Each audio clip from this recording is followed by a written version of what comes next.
Hello everyone, welcome back to my YouTube channel again. So in the last 14th video we have covered almost all the different aspects of QlikView thing.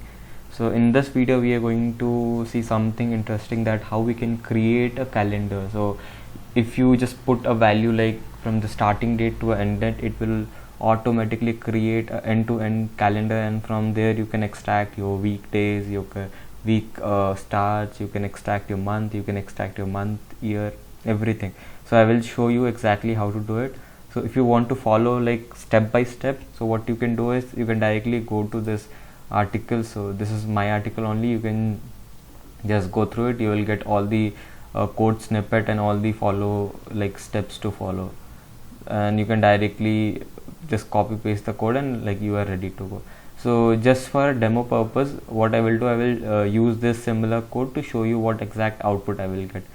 Opening this QlikView, so this is what I got exactly. So how I did it, so what you can do if you want to create a calendar, so I guess you know, like in the previous video I have showed you, you can create a new file from here. So I'm not going to create it, you can just go and create it. So what you will do, I go to script editor. If you don't know what I pressed, I just pressed Ctrl E. If you press Ctrl E, I just added a new tab called calendar, and I am passing a start date. So this will take the start date as 2020, and here this will be the start date, and the end date will be here. We have auto generating and making calendar till 2023.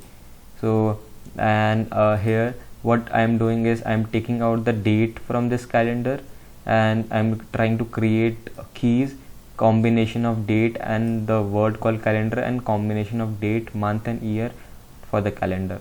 So and apart from that, if you want to extract month here, you can directly use month start. If you want to extract week start, you can use this week start command, date of week start, and this capital D and small d of date, so it doesn't matter, both are same. And for a day, if you can just extract day of that particular calendar date, so that will work. For day, date number, it will extract. If you put day, it will extract day, and if you put again day also, it will extract day number, so date number. So yeah, both are same. And for your weekday, you can just directly use this weekday command, so it will work like same. So if you want to like extract week serial, like on which week it's falling, like first week, second week, like that, you can use something called autonum, and what it will do, it will take the week year from the calendar, and it will check with the week date which week date is, and it will return that particular value. So let me show how the data looks like. Either you can go here only.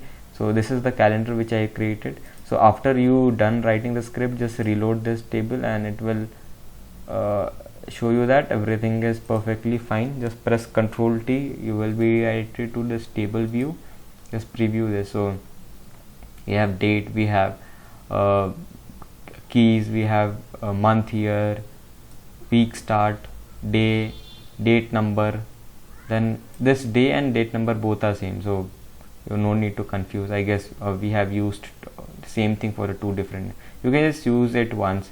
And weekday is which weekday is Monday, Tuesday, Wednesday, and week serial is which week, rolling week. This is like first week, second week, third week, like that. So hopefully this helped you a lot. If it did, please give us a thumbs up, and see you in the next video. Bye.